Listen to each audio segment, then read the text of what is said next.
తెలుగు వారి number 1 choice Telugu matrimony.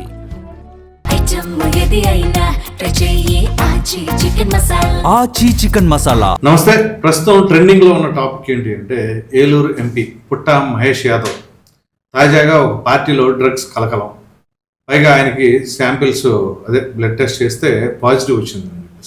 ఈ నేపథ్యంలోనే చంద్రబాబు నాయుడు గారు చాలా సీరియస్ అయ్యారు అన్నట్లుగా సమాచారం. ఆయన వివరణ ఇవ్వాలని చెప్పేసి ఒక 5 రోజుల సమయం కూడా ఇచ్చినట్టున్నారు. సో ఈ నేపథ్యంలో దాంతోపాటుగా మరొక కీలకమైన అంశం, ఏదైతే ప్రతిపక్ష నాయకుడిగా ఉన్నప్పుడు చంద్రబాబు నాయుడు గారు ఆయన యాత్రలో భాగంగా నందిగాం వచ్చినప్పుడు కొంతమంది రాళ్ల దాడి చేశారు. సో దానికి సంబంధించి తాజాగా హైకోర్టు ఎవరెవరైతే అక్కడ నిందితులు ఉన్నారో వాళ్ళకి బెయిల్ రద్దు చేయడం. సో ఈ రెండింటికి సంబంధించి మనతో చర్చించడానికి ప్రముఖ రాజకీయ విశ్లేషకులు రాజేష్ అఫ్సాన్ గారు. రాజేష్ గారు నమస్తే అండి. నమస్కారం సార్, తాజాగా ఏదైతే పుట్ట మహేష్ యాదవ్ ఆ పార్టీకి సంబంధించిన కలకలం, ఒక విధంగా చెప్పాలి అంటే తెలుగుదేశం పార్టీకి ఒక షాక్ ఇచ్చిందని చెప్పాలి. అది ఎవరు ఊహించాలి ఈ విధంగా. ఎందుకంటే ఒక డిసిప్లైన్డ్ పార్టీ, అటువంటి పార్టీలో ఒక ప్రక్కన కఠోర దీక్షతో చంద్రబాబు నాయుడు గారు కావచ్చు, లోకేష్ గారు కావచ్చు అహర్నిశలో శ్రమిస్తూ ఉంటే కొంతమంది నాయకులు ఈ రకంగా చేయటం పట్ల మీ వివరణ, మీ విశ్లేషణ చెప్పండి సార్. అంటే మనకి కొన్ని సామెతలు ఉంటాయి. జవ్వకో రుచి పుర్రెకో బుద్ధి అంటారు. అంటే నాకు నచ్చిన రుచే మీకు నచ్చాలని లేదు, రైట్, మీకు వచ్చిన ఆలోచనే నాకు వచ్చుద్దని లేదు. అలాగే రాజకీయాల్లో ప్రజా జీవితంలో కొనసాగుతున్న నాయకులు అందరికందరూ ప్రజాసేవ లక్ష్యంగా క్రమశిక్షణాయుతమైన జీవనాన్ని గడుపుతారా అని చెప్పానంటే కొన్ని సందర్భాల్లో తెలుగుదేశం పార్టీలో కూడా కొంతమంది నాయకులు కొన్ని తీవ్ర నేరాభియోగాలతోటి పార్టీ వాళ్ళ మీద క్రమశిక్షణ చర్యలు తీసుకున్న సందర్భాలు ఉన్నాయి. గతంలో కూడా జరిగాయి. కృష్ణ యాదవ్ గారు తెలుగు నకిలీ స్టాంపుల కుంభకోణంలో మహారాష్ట్ర పోలీసుల చేత మోకా యాక్ట్ కింద అరెస్ట్ అయ్యారు అనుకున్నప్పుడు ఆయన అప్పుడు రాష్ట్ర మంత్రి. కానీ చంద్రబాబు నాయుడు గారి ప్రభుత్వం ఆ కేసులో ఆయన అరెస్ట్ అయ్యారు అనగానే ఆయన ఆ పదవి నుంచి బర్తరఫ్ చేసింది, మంత్రి పదవి నుంచి.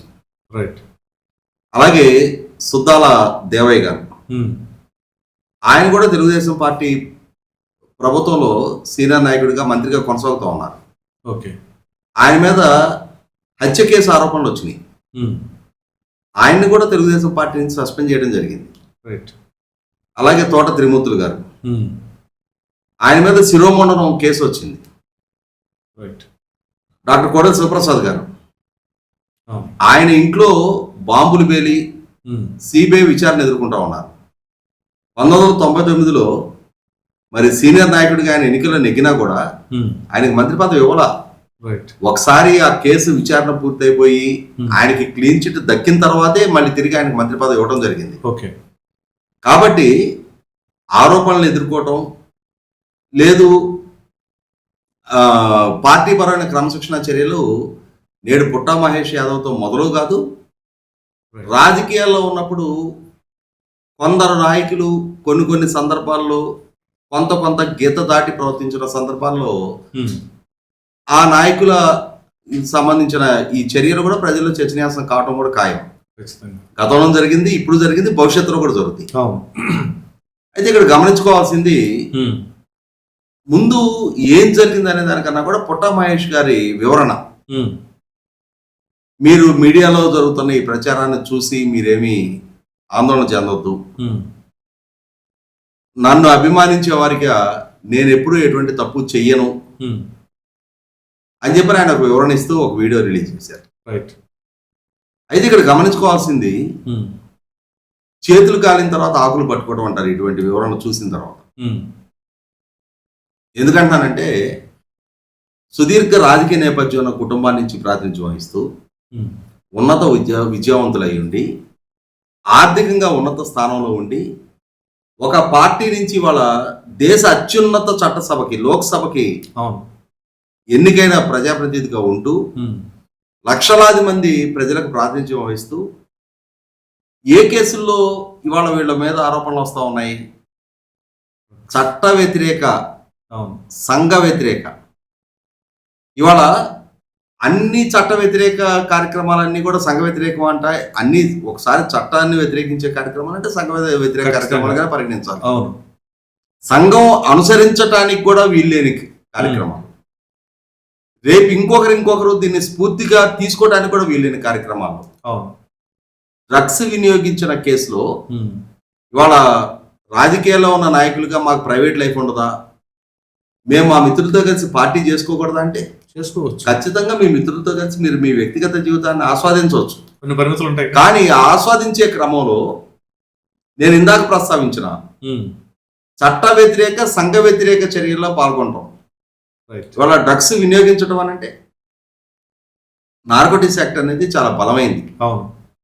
ఇంకా ఈ వినియోగదారులుగా డ్రగ్స్ వినియోగించిన కేసులు అరెస్ట్ అయినాడని విక్టిమ్ గా చూస్తారు. ఓకే. అదే డ్రగ్స్ సప్లై చేసిన వాడిని పెడలర్స్ అంటారు.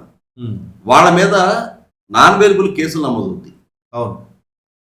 ఇక్కడ జరిగింది మీరు డ్రగ్స్ వినియోగించారు అన్న కేసులో అరెస్ట్ అయ్యారు. అవును. అక్కడ ఆ పార్టీలో 11 మంది పోలీసులు రైడ్ చేసిన టైంలో 11 మంది ఉన్నారు. 6 విషయంలోనే పాజిటివ్ వచ్చిందే, మిగిలిన 5 విషయంలో పాజిటివ్ రాలేదు కదా. అవును. వాళ్ళ మీద కేసులు నమోదు చేయలేదే, వాళ్ళకి నోటీసులు ఇచ్చి విడుదల చేశారే. అవును. లోక్సభ సభ్యుడిగా సమావేశాల్లో పాల్గొనాల్సిన నేపథ్యంలో మీకు మాత్రం స్టేషన్ బెయిల్ ఇచ్చి విడుదల చేశారే. కానీ అక్కడ ఆ మత్తులో విచక్షణ కోల్పోయి డ్యూటీలో ఉన్న పోలీసుల మీద ఫైర్ ఓపెన్ చేసిన నేపథ్యంలో మాజీ శాసనసభ్యుడు, అతని తమ్ముడు, అలాగే అతని మిత్రుడు నమిత్ శర్మ వీరి మీద నాన్ బెయిలబుల్ కేసు వాళ్ళ రిమాండ్ కూడా న్యాయస్థానం ఆదేశించింది. అంటే ఇక్కడ గమనించుకోవాల్సింది ఒకటి, 11 మంది ఉన్న ఆ పార్టీలో 6 లిక్కర్ బాటిల్స్ దొరికాయి. అంటే 11 మంది 6 లిక్కర్ బాటిల్స్ కన్జ్యూమ్ చేయడమే పరిదాటి కన్జ్యూమ్ చేయటం. అక్కడికే విచక్షణ కోల్పోతారు. దానికి అదనంగా add insult to the injury అన్నట్టుగా చేసేదే తప్పు. ఆ తప్పులో కూడా కేవలం మద్యం సేవించడం వరకు అంటే అది పెద్ద ఆక్షేపించడానికి వీల్లేదు, దానికి పెద్ద ఆక్షేపణ అవ్వకూడదు. కానీ మీరు ఎవరితో కలిపి పార్టీని చేసుకుంటా ఉన్నారు గమనించుకోవాల్సింది. ఏ కార్యకలాపాల కోసం మీరు అక్కడ సమావేశం అయ్యారు? మీరేదో వీకెండ్ సరదాగా పార్టీ చేసుకోవడానికి సమావేశం అయ్యారా? లేదు ఇవాళ మీడియాలో వచ్చిన విధంగా ఎక్కడో ఉన్న పెట్టుబడులు ఆస్తుల గురించి చర్చించుకోవడానికి సమావేశం అయ్యారా? ఈ రూపంగా తప్పనిసరిగా మీరు వివరణ ఇచ్చి తీరాల్సిన అవసరం ఉంది. ఎందుకంటే ఇవాళ రాజకీయ నేపథ్యం కుటుంబానికి సంబంధించిన వారి వారసుడుగా మీకు ఎన్నికల్లో పోటీ చేయడానికి టికెట్ దక్కింది. మీరేదో ప్రజా జీవితంలో సుదీర్ఘకాలం ప్రజా సేవ చేసి పార్టీ జెండా మోసి మీరు ఎండల్లో కందిపోయి అలుపెరగర పోరాటాలు చేశారని చెప్పని మీకు టికెట్ ఇవ్వాలా? అవన్నీ చేసింది కార్యకర్తలు. అలాగే సుదీర్ఘకాలం పార్టీలో కొనసాగింది మీ నాన్నగారు, మీ మామగారు. వాళ్ళ వారసుడుగా వాళ్ళు సంపాదించిన ఆస్తులు చేతిలో ఉన్నాయి కాబట్టి, డబ్బు ఖర్చుకు పెట్టగలిగే స్తోమత కూడా మీకు ఉంది కాబట్టి కడప జిల్లా నుంచి తీసుకొచ్చి ఏలూరులో మీకు పార్టీ పోటీ చేయడానికి అవకాశం కల్పించింది. ఆ ఏలూరులో పార్టీ నడి పెట్టుకోవడం ఉన్న సీనియర్ నాయకులు లేరా అంటే ఖచ్చితంగా ఉన్నారు. ఉన్నా కూడా వాళ్ళకన్నా మీకు అవకాశం దక్కింది అన్నప్పుడు మీరు ఎంత జాగ్రత్తగా ఉండాలి. కరెక్ట్. ఇవాళ వ్యక్తిగా మహేష్ తన స్నేహితులతో కలిసి పార్టీ చేసుకోవడం వేరు. కానీ ఒక ప్రజాప్రతినిధిగా ఉన్న వ్యక్తి ప్రజాప్రతినిధులు అయిన మాత్రాన పార్టీ చేసుకోకూడదని పార్టీ చేసుకోవచ్చు. కానీ ఆ పార్టీ చేసుకునే క్రమంలో ఇవాళ నిషేధిత మత్తు పదార్థాలు సేవించటం, ఆ మత్తు పదార్థాలు సేవించిన క్రమంలో అక్కడికి విచారణ కోసం వచ్చిన పోలీసులు వాళ్ళకు వచ్చిన సమాచారం మేరకు పోలీసులు రైడ్ చేశారు. ఆ రైడ్ చేసిన క్రమంలో అక్కడ విచక్షణ కోల్పోయి ఫైర్ ఓపెన్ చేశారు. ఒకరిది వెపనం, ఒకరు ఆదేశించారు, ఇంకొకరు ఫైర్ ఓపెన్ చేశారు. అంటే ఒక వ్యక్తి ఆత్మరక్షణ కోసం లైసెన్స్డ్ వెపన్ తీసుకొని అతనికి ఏదైనా ముప్పు తలెత్తితే తనని తాను రక్షించుకునే క్రమంలో ఆ ఆయుధాన్ని వాడాల్సిన దగ్గర అతనికి ఏం ముప్పు తలెత్తలా. అవును. అక్కడేదో ఒక అసాంఘిక కార్యక్రమం నడుస్తుంది అన్న సమాచారం మేరకు పోలీసులు విచారణ కోసం వచ్చారు. అవును. అలా వచ్చిన పోలీసుల మీద, డ్యూటీలో ఉన్న పోలీసు అధికారుల మీద వీళ్ళు ఫైర్ ఓపెన్ చేయటం అనంటే మామూలు స్పృహలో ఉండి చేసిన పని కాదు అది. ఖచ్చితంగా ఈ డ్రగ్స్ మోతాదుకి మించి వినియోగించితేనే ఆ సమయం కోల్పోయి ఏం చేస్తున్నాం అన్న విచక్షణ కోల్పోయి వెపన్ ఒకళ్ళది, ఆ వెపన్ ఉన్నాడు కాకుండా ఆ వెపన్కి సంబంధం లేని వ్యక్తి ఆదేశిస్తే సంబంధం లేని వ్యక్తి ఆ వెపను వాడటం. అంటే ఇక్కడ ఏమర్థమవుతుందో మనకి, ఎందుకు ఈ మత్తు పదార్థాలని నిషేధించింది ప్రభుత్వం? ఈ మత్తు పదార్థాలను వినియోగిస్తే వ్యక్తి తన సమయాన్ని తాను కోల్పోతాడు, విచక్షణ రహితంగా వ్యవహరిస్తాడు, దీర్ఘకాలికంగా వాళ్ళ ఆరోగ్యాల మీద ప్రభావం చూపుతాయి, ఆర్థికంగాను ఆ కుటుంబాలకు భారంగా పెనుముప్పుగా మారుతుంది అని చెప్పని ప్రభుత్వాలు ఆ మత్తు మందుని నిషేధించింది. ఇవాళ జరిగింది ఏంటి? అక్కడ మీ దగ్గర డబ్బు ఉంది, మీ దగ్గర ఏజ్ ఉంది, మీరు ఆ మందు వినియోగించారు సరే, దానిపైన చేసింది కదా ఇవాళ. డ్యూటీలో ఉన్న అధికారుల మీద మీ విచక్షణ మర్చిపోయి ఫైర్ ఓపెన్ చేశారు అని అంటే ఖచ్చితంగా విచక్షణ కోల్పోబట్టే కదా. అంటే మీ సంయమనాన్ని మిమ్మల్ని కోల్పోయేలాగా చేస్తున్న మత్తు పదార్థాల జోలికి బాధ్యత కలిగిన స్థానాల్లో ఉన్న వ్యక్తులు వెళ్ళటం ఏంటి? ఇప్పుడు పైలట్ రోహిత్ రెడ్డి అతను ఒక మాజీ ఎమ్మెల్యే. అవును. అంటే చట్టసభకు ప్రాతినిధ్యం వహించున్న వ్యక్తి. అవును. మీకు డబ్బు ఉండొచ్చు, వ్యాపార లావాదేవీలు ఉండొచ్చు, దేశ విదేశాల్లో ఆస్తులు ఉండొచ్చు, కానీ చట్టానికి లోబడే మీరైనా సరే సామాన్య పౌరులాగా చట్టబద్ధులయ్యే జీవించాల్సిన అవసరం ఉంది. అటువంటి సందర్భంలో వాళ్ళ లక్షలాది మందికి ప్రాతినిధ్యం వహించే ప్రజాప్రతినిధిగా ఉన్న పుట్ట మహేష్ అని ఇంకెంత బాధ్యతగా ఉండాలి. ఇక్కడ నిన్నటి నుంచి ఈ సంఘటన వెలుగులోకి రాగానే చంద్రబాబు నాయుడు గారు ఇమ్మీడియట్ గా చర్యలకు ఆదేశించారు అని అంటే ఎందుకు ఆదేశించారు? ఇవాళ వీడియో రిలీజ్ చేసి అమాయకత్వపు నటన కాదు అక్కడ చేయాల్సింది. నేను అక్కడ ఆ పార్టీలో పాల్గొనడం నా వల్ల జరిగిన పొరపాటు. నాకు డ్రగ్స్ విషయంలో పాజిటివ్ రావటం వ్యక్తిగతంగా నా క్రమశిక్షణ రాహిత్యం. ఇది ఈ విషయం పట్ల నేను చింతిస్తున్నా. మీ అందరి నమ్మకంతో ఎన్నిక కాబడ్డ ప్రజాప్రతినిధిగా మీ నమ్మకాన్ని కోల్పోయే పనులకు నేను పాల్పడ్డా. ఇక్కడ నుంచి అయినా సరే ఇవాళ పార్టీ అధినేతగా చంద్రబాబు నాయుడు గారు ఇచ్చిన వివరణకి వారి ఆదేశాలను పాటించి వారికి నేను మీ అందరి తరఫున కూడా హామీ ఇస్తున్నా, భవిష్యత్తులో ఇటువంటి చర్యలు పునరావృతం కాకుండా చూసుకుంటా అని చెప్పని కనుక అతను ఒక వీడియో రిలీజ్ చేస్తుంటే అతనికి గౌరవప్రదంగా ఉండేది, అతన్ని ఎన్నుకున్న ప్రజలకు కూడా కన్విన్సింగ్ ఉండేది. కరెక్ట్.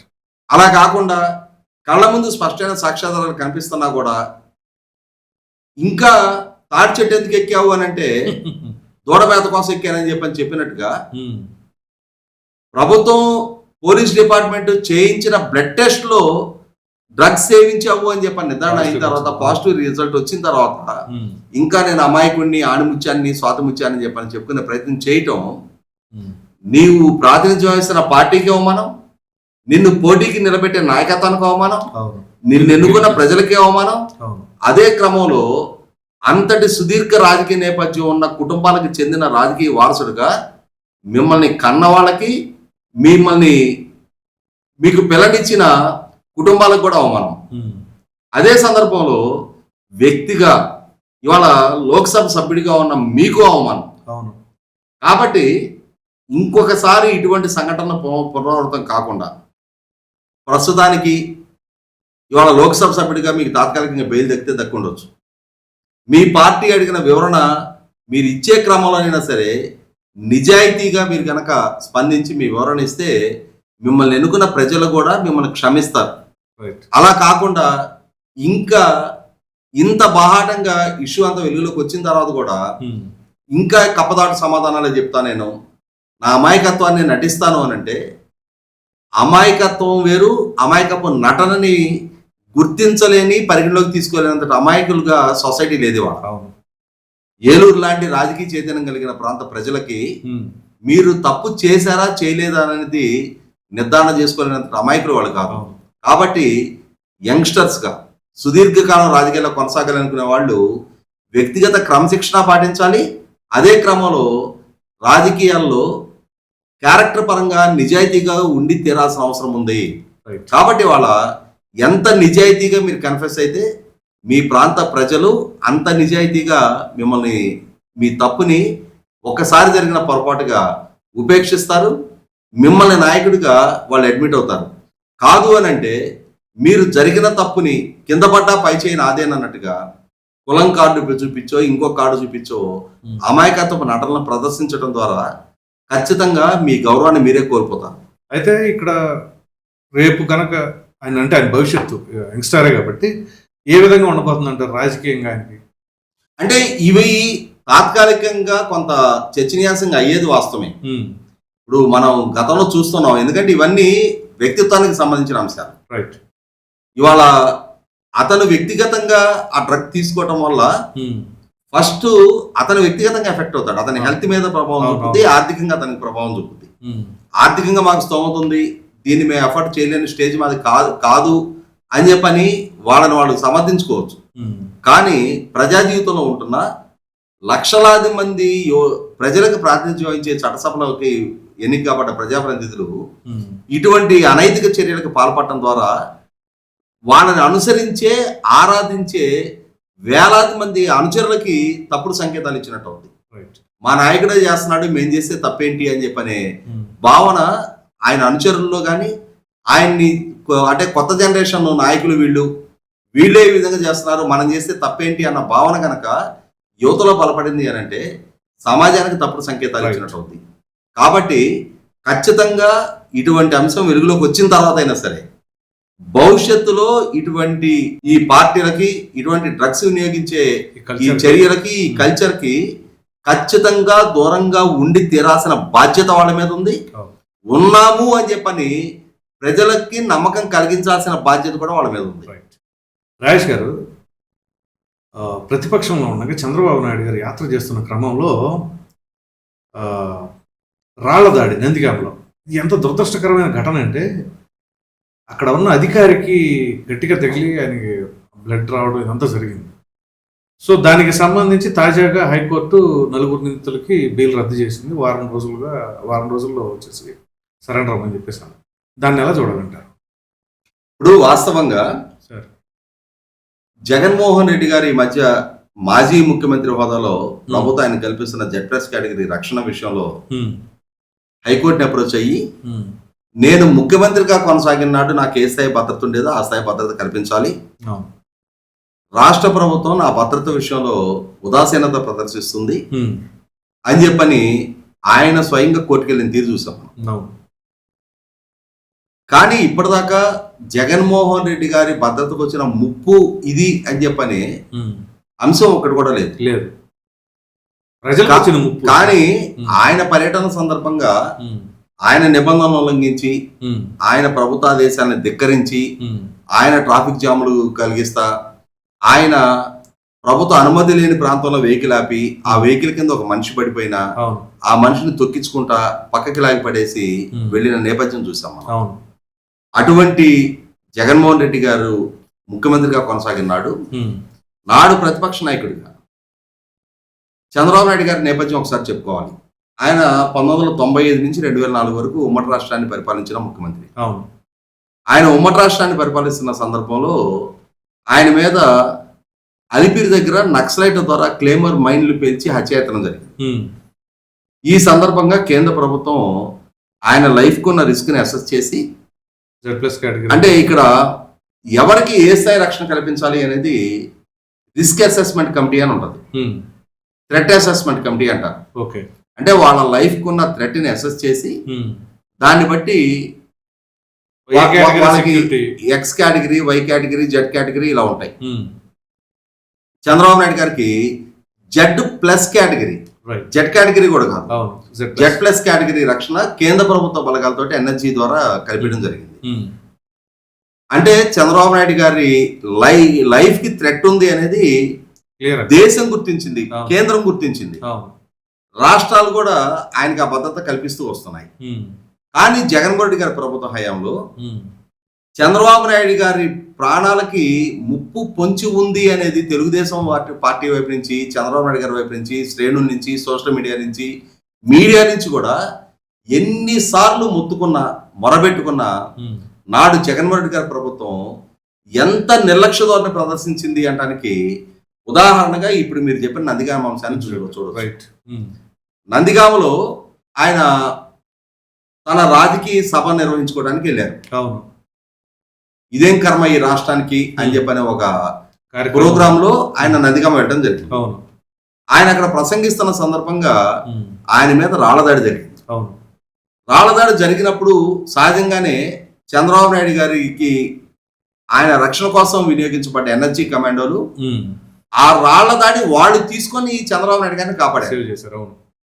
ఈ క్రమంలో ఒక ఎన్హెచ్జి కమాండోకి తలకు రక్తపు గాయమైంది, ఆ రాయి వచ్చి తగిలి. అంటే ఈ సంఘటన చూసిన తర్వాత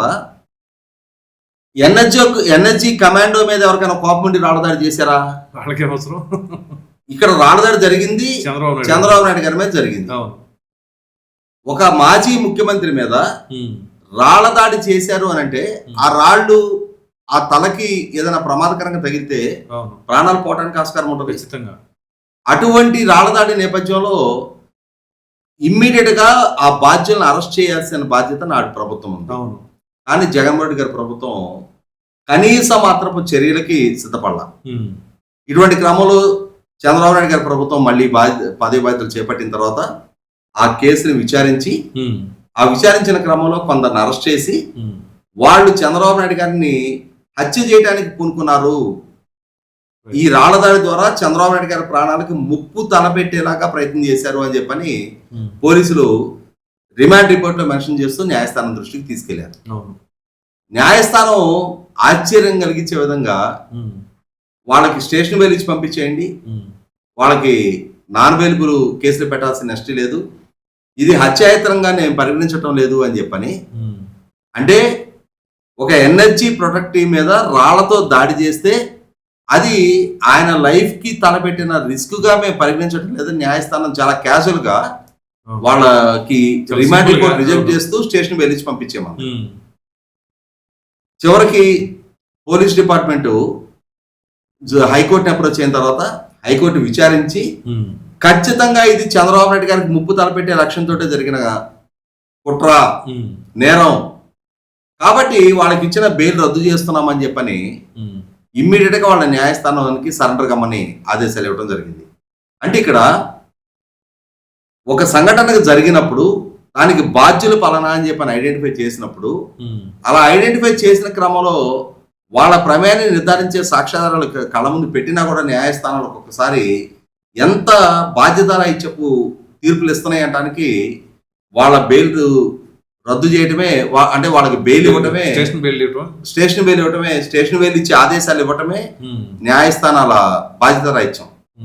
అయితే ఇక్కడ గమనించుకోవాల్సింది ఒకటి ఉంది, చంద్రబాబు నాయుడు గారి మీద ఇంతగా దాడి చేసే సాహసానికి ఎలా ఒడిగట్టారు, ఇది చాలా కీలకం. ఒక మాజీ ముఖ్యమంత్రి, ప్రతిపక్ష నాయకుడు, పైగా 70 లక్షల మంది సభ్యత్వం కలిగిన పార్టీకి జాతీయ అధ్యక్షుడు హోదాలో ఉన్న చంద్రబాబు నాయుడు గారు 1978 నుంచి సుదీర్ఘకాలంగా ఎన్నికల్లో నెగ్గుతూ వస్తున్న, ప్రజా జీవితంలో కొనసాగుతున్న నాయకుడు. అటువంటి నాయకుడు మీద ఇదే మొదటి దాడా కాదు. జగన్మోహన్ రెడ్డి గారు ఒకసారి ముఖ్యమంత్రిగా పదవి బాధ్యతలు చేపట్టగానే ఎప్పుడో ఉమ్మడి రాష్ట్ర ముఖ్యమంత్రిగా చంద్రబాబు నాయుడు గారి మీద ఆయన పాలనాపరంగా తీసుకున్న నిర్ణయాల కారణంగా విభేదించిన మావోయిస్టులు ఆయన హిట్ లిస్ట్ లో పెట్టి ఆయన చంపాలని చెప్పని క్లెయిమోర్ బెన్స్ పేల్చారు. అంటే ఒక సిద్ధాంతపరమైన విభేదాల కారణంగా తలెత్తిన ఘర్షణ అది. ప్రభుత్వానికి ఒక ఉద్యమ సంస్థకి మధ్య తలెత్తిన ఘర్షణ నేపథ్యంలో ప్రభుత్వాధినేతగా ఉన్న ముఖ్యమంత్రిని చంపాలి అనే ఒక లక్ష్యంతో, అంటే చంద్రబాబు నాయుడు గారి మీద వ్యక్తిగతంగా కక్ష కన్నా కూడా ముఖ్యమంత్రిగా ఆయన పాలనా విధానాలతో విభేదిస్తున్న ఆయన తీసుకుంటున్న నిర్ణయాల కారణంగా తమ సంస్థ నాయకత్వాన్ని కోల్పోతున్నామన్న కారణంగా ఆయన మీద ఒక కక్షపూరితంగా ఆ ఉద్యమ సంస్థ ఆ రోజు వ్యవహరించింది, ఆయన చంపాలని ప్రయత్నం చేసింది. కానీ జగన్మోహన్ రెడ్డి గారి ప్రభుత్వంలో ప్రజాస్వామ్యబద్ధంగా ఎన్నికలలో ప్రజల చేత ఓటు ద్వారా అధికారం దక్కించుకున్న జగన్మోహన్ రెడ్డి తాను పదవి బాధ్యతలు చేపట్టగానే రాజధాని ప్రాంతంలో పర్యటించడానికి వెళ్తున్న చంద్రబాబు నాయుడు గారి కాన్వాయ్ మీద రాళ్లు చెప్పులతో దాడి చేయించారు. సరే, రాళ్ళు అంటే ఆయన రాజకీయంగా విభేదించే వాళ్ళు లేదు, నాడు అధికార పార్టీ కార్యకర్తలకి ఆయన చూస్తే కంటకింపుతో ఆయన మీద దాడి చేశారంటే అర్థం చేసుకున్నాం. కానీ అలా దాడి చేసిన వాళ్ళ మీద కేసులు పెట్టాల్సిన పోలీసు సిబ్బంది సాక్షాత్తు రాష్ట్ర డీజీపీ మీడియా ముందుకు వచ్చి చంద్రబాబు నాయుడు గారి పట్ల ప్రజల నుంచి వ్యక్తమైన నిరసనలో భాగంగా దాన్ని పరిగణించాలి తప్ప దాన్ని దాడిగా పరిగణించడం అవసరం లేదని ఒక స్టేట్మెంట్ ఇచ్చాడు. సాక్షాత్తు రాష్ట్ర DGP, director general of police, boss of the police staff, ఆయన ఎప్పుడైతే రాష్ట్ర మాజీ ముఖ్యమంత్రి మీద, ప్రతిపక్ష నాయకుడి మీద జరిగిన దాడిని దాడిగా పరిగణించడం అవసరం లేదు, నిరసనగా పరిగణిస్తున్నామని చెప్పని ఆయన ఒక స్టేట్మెంట్ ఇచ్చారో అక్కడి నుంచి చంద్రబాబు నాయుడు గారు రాజకీయ ప్రత్యర్థులైన వైసీపీ శ్రేణులకు ఒక ధైర్యం వచ్చేసింది. మన ప్రభుత్వ పాలసీ ఇది, మనం చంద్రబాబు నాయుడు మీద దాడి చేసినా మనకు అండగా పోలీస్ డిపార్ట్మెంట్ నిలుస్తుంది. చూసారా మన డీజీపీ ఏ స్టేట్మెంట్ ఇచ్చాడో. కాబట్టి చంద్రబాబు నాయుడు మీద దాడి చేయడం అనేది మనకు సిద్ధించిన హక్కు అని వాళ్ళు ఫీల్ అయ్యారు. ఈ క్రమంలోనే అమరావతి పర్యటనకు వెళ్తున్న ఆయన మీద దాడి చేశారు. ఆఖరికై ఆయన ఆత్మకూరు అని చెప్పిన ఒక గ్రామానికి పర్యటించడానికి వెళ్ళాలి అని అంటే ఆయన ఇంట్లో నుంచి బయటికి రాకుండా తాళ్లతో పోలీసులు కట్టేశారు. ఆయన అంగళ్ళ కన్నా ముందు తన నియోజకవర్గం పర్యటించడానికి వెళ్ళిన సందర్భంగా అక్కడ డిఎస్పీ నియోజకవర్గం పర్యటించడానికి వీల్లేదని చెప్పని ఆయన అడ్డుకున్నారు.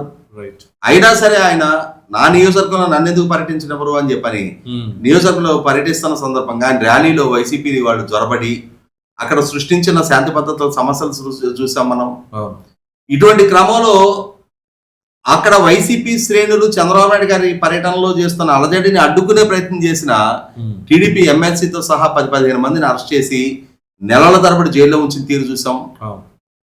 మరి ఆయన తిరుపతి పర్యటనకి వెళ్తే ఎయిర్పోర్ట్ లో ఆయన నిర్బంధిస్తే 6 గంటల సేపు బాస్ పట్టేసి కూర్చోవాల్సి వచ్చింది.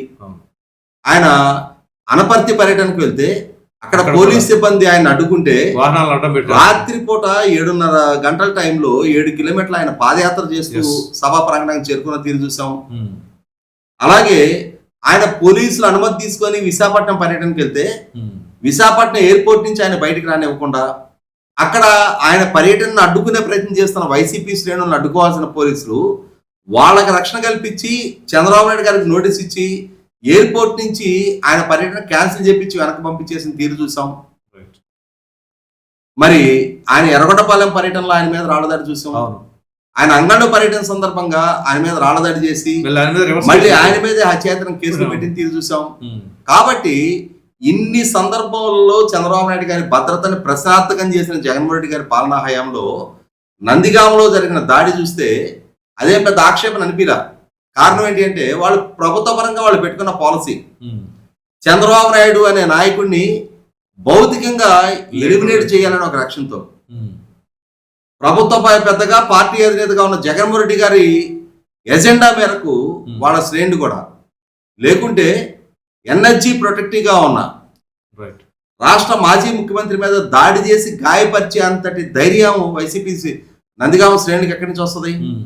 వాళ్ళకున్న ధైర్యం ఏంటి అంటే మనం ఏమైనా చేయొచ్చు, మనమే కేసులు ఉండవు, మన రక్షణకి ప్రభుత్వం మనకు అండగా నిలబడుతుంది అని చెప్పని ఒక రకమైన బరితెగింపు దూరంతో ఇవాళ వైసీపీ శ్రేణులు నందిగామలో చంద్రబాబు నాయుడు గారి మీద భౌతిక దాడికి పాల్పడ్డారు. ఈ పాల్పడ్డ క్రమంలోనే నాడు పోలీస్ డిపార్ట్మెంట్ కనీసం మాత్రం కేసే నమోదు చేయని నేపథ్యంలో ఎన్డీఏ కూటమి అధికార బాధ్యతలు చేపట్టిన తర్వాత హత్యాయత్నం కేసు నమోదు చేస్తే నాడు మేజిస్ట్రేట్ గారు ఆ హత్యాయత్నం రిమాండ్ రిపోర్ట్ని రిజెక్ట్ చేశాడు. మరి వాళ్ళ గౌరవ హైకోర్టు ఇంటర్వెన్షన్ తోటి నాడు రద్దు చేసిన రిమాండ్ రిపోర్టుని పరిగణలోకి మళ్ళీ తీసుకుంటూ నాడు వాళ్ళకి ఇచ్చిన ముందస్తు బెయిల్ ఆ బెయిల్ కూడా రద్దు చేస్తూ ఇవాళ పోలీస్ డిపార్ట్మెంట్ని ఈ కేసులో వీలైనంత వేగంగా విచారణ ముగించమని చెప్పడం జరిగింది. కాబట్టి ఇక్కడ 100% ఈ విధమైన దుస్సాహసానికి వైసీపీ ద్వారా ఒడిగట్టడానికి ప్రధానంగా దోహదం చేసింది నాడు ప్రభుత్వ బాసుగా పార్టీ అధినేతగా ఉన్న జగన్మోహన్ రెడ్డి చంద్రబాబు నాయుడు గారిని కానీ తెలుగుదేశం నాయకుల పట్ల కానీ ఆయన ద్వారా పెంచుకున్న విద్వేషాలు ఒక కారణం. వీటిల్లో ఇంకోటి మిస్ అయింది. జోగి రమేష్ గారు డైరెక్ట్ ఇంటికి వెళ్ళిపోయి మరి అటాక్ చేశాడుగా. అవునవును. అది ఒకటి మనం మర్చిపోయి. అంటే ఇక్కడ జోగి రమేష్ శాసనసభ్యుడిగా చంద్రబాబు నాయుడు గారి ఇంటి మీదకి దాడికి వెళ్తే జగన్మోహన్ రెడ్డి గారు మెచ్చి మేకతోలు కుప్పుతారు అన్నట్టుగా జగన్మోహన్ రెడ్డి గారు మెచ్చి ఆయనకి మంత్రి పదవి కట్టబెట్టారు. అలా మంత్రి పదవి కట్టబెట్టిన నేపథ్యంలో జగన్మోహన్ రెడ్డి గారు స్వయాన రాజధాని ప్రాంతంలో సెంటు ఇంటి స్థలాల పేరిట ఒక సభ నిర్వహించారు. ఆ సభలో పార్టిసిపేట్ చేసిన జోగి రమేష్ చంద్రబాబు నాయుడు గారిని, పవన్ కళ్యాణ్ గారిని, రఘురామకృష్ణరాజు గారిని, లోకేష్ గారిని ఉద్దేశించి ఎంతగా దూషించింది కూడా చూసాం మనం. అలా దూషించిన జోగి రమేష్ ని ఆయన ప్రసంగించి వస్తున్న సందర్భంలో సాక్షాత్తు జగన్మోహన్ రెడ్డి భుజం తట్టి మంచినీళ్ళు ఇచ్చాడు. పాప అలసిపోయాడేమని చెప్పాలి, వాటర్ బాటిల్ ఇచ్చాడు. ఇదే క్రమంలో ఇంకొక అంశం కూడా గుర్తు చేసుకోవాలి. ఎన్నికలకు ముందు 2019 ఎన్నికలకు ముందు మంగళగిరి ప్రాంతంలో వైసీపీ ప్లేనరీ జరిగింది. ఆ ప్లేనరీ జరిగినప్పుడు నాడు వైసీపీ మహిళా విభాగం అధ్యక్షురాలుగా ఉన్న రోజా గారు ప్రసంగించడానికి సిద్ధమవుతా ఉన్న క్రమంలో తెలుగుదేశం పార్టీలో కేంద్ర మంత్రిగా పనిచేసి వైసీపీ పంచం చేరిన ఉమ్మారెడ్డి వెంకటేశ్వర గారిని రోజా గారి దగ్గరికి పంపించి చంద్రబాబును దూషించు అని చెప్పని వైసీపీ అధినేత జగన్మోహన్ రెడ్డి గారు ఇచ్చిన ఆదేశాలు చూసాం. అంటే ఎలా అయితే చంద్రబాబు నాయుడు గారిని రాజకీయ ప్రత్యర్థిగా కాకుండా ఒక శత్రువుగా జగన్మోహన్ రెడ్డి పరిగణిస్తూ వచ్చాడో దానిలో భాగంగానే ఇప్పుడు కూడా మరి ఆయన్ని భౌతికంగా ఎలిమినేట్ చేసే ఒక లక్ష్యంతో వైసీపీ శ్రేణుల ద్వారా జరిగిన దాడిని కనీసం బెటర్ లేట్ దాన్ నెవర్ అని చెప్పని న్యాయస్థానాలు ఇప్పటికైనా సరే ఇంటర్వ్యూన్ అయ్యి వాళ్ళ మీద స్పష్టమైన కేసులు నమోదు చేయడానికి, వాళ్ళకి ఇచ్చిన బెయిల్ రద్దు చేసే నిర్ణయం తీసుకోవడం అనేది 100% ఆహ్వానించదగ్గ అంశం. Right sir, thank you.